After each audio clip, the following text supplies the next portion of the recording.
John had actually come up with a great idea earlier. We were trying to figure out how we could get these rods and get them to work. These come standard with a Festool, and it's just a great platform to work from. And we had tried different ways of fastening them down, and then we came up with using the synthetic shims, which are dead perfect for going in underneath this, and then by just taking this across the top and applying a clamp, right, it freezes it down. Right. So it's nice and solid.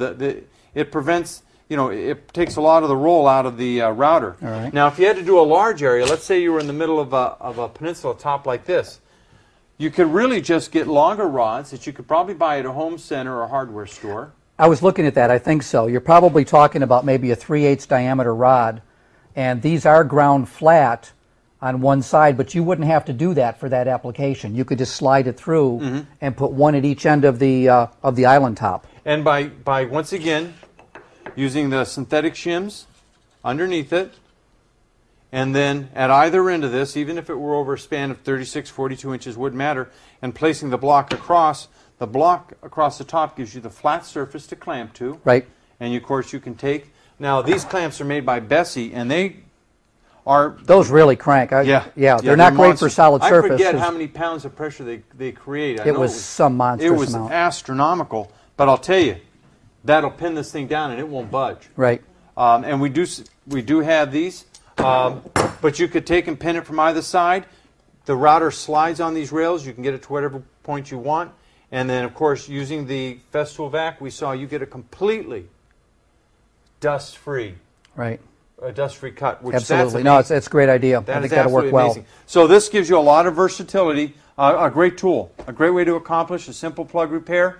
Once again, I've never been a huge fan of plug repairs. They're very limited in their application.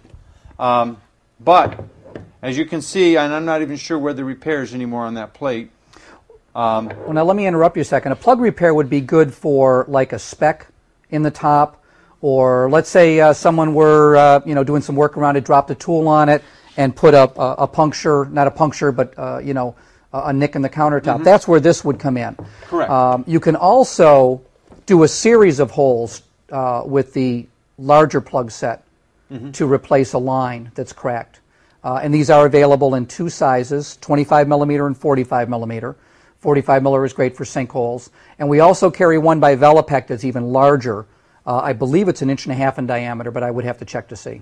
Now, once again, I would suggest if you are doing a line longer than what the plug is able to consume in one pass, let me balance that up right there for a minute.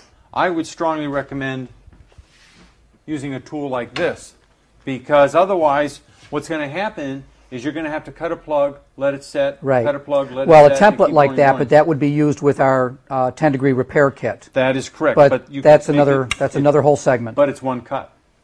Right. It's one cut, so this is going to save you a substantial amount of time in that sort of repair arena. You're right. If I were replacing, if I had, and manufacturers sometimes will produce some material and there'll be a flaw in it, maybe an oversized piece of particle or something that happened in the mixing process that went wrong. You've got to repair one small spot.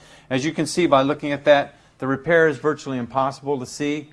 You can repair it really in just moments and certainly charge the manufacturer a substantial amount of money.